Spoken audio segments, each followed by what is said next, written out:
mengintegrasikan ini sebuah barang yang tidak gampang, sehingga jadi sebuah ekosistem itu.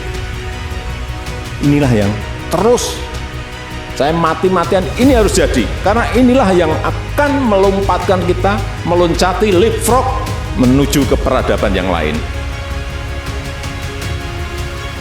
Saya mati-matian untuk ini.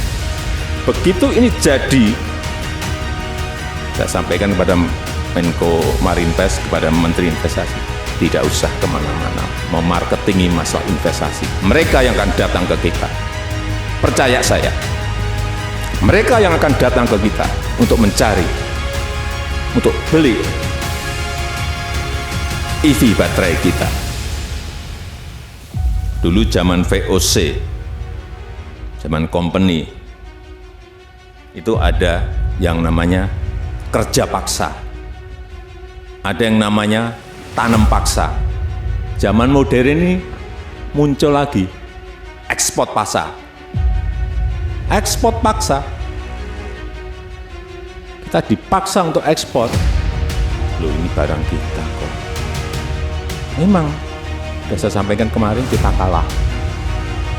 Tapi apa kita langsung pengen berhenti saja? Enggak. Saya sampaikan pada Menteri, banding urusan itu. Karena ini ceritanya belum rampung kalau kita berhenti. Presiden Joko Widodo kembali menggaungkan optimisme kepada semua pihak dalam menghadapi berbagai masalah yang melanda dunia saat ini dan kedepannya. Presiden menjelaskan alasan untuk tetap optimistis adalah karena Indonesia memiliki potensi dan kekuatan besar, antara lain sumber daya alam dan sumber daya manusia yang melimpah.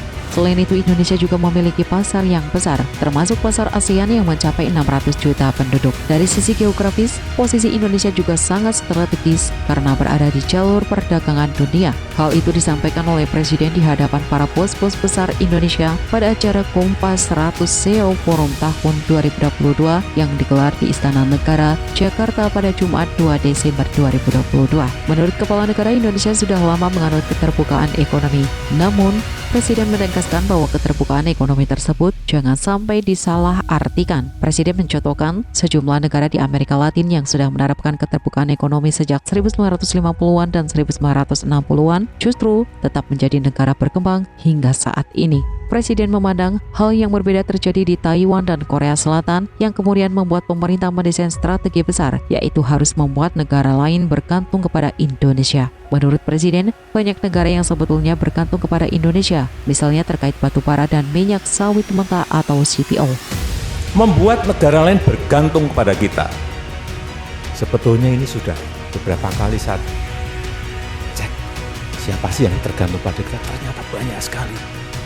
Begitu batu bara, kita stop 2 minggu saja, yang telepon ke saya banyak sekali. Kepala negara, Perdana Menteri, Presiden. Oh, ini tergantung, kok banyak sekali. Saya kaget juga. Urusan batu bara. Begitu juga minyak, CPO. Begitu kita stop, ya karena saya harus stop. Banyak pertanyaan dari luar, dari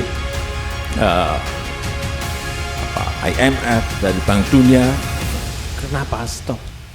Pemerintah secara serius tengah melakukan strategi besar perekonomian negara dengan mendesain ekosistem kendaraan listrik. Menurut Presiden, Indonesia memiliki hampir semua yang dibutuhkan untuk membuat ekosistem tersebut dan membuat negara lain bergantung kepada Indonesia.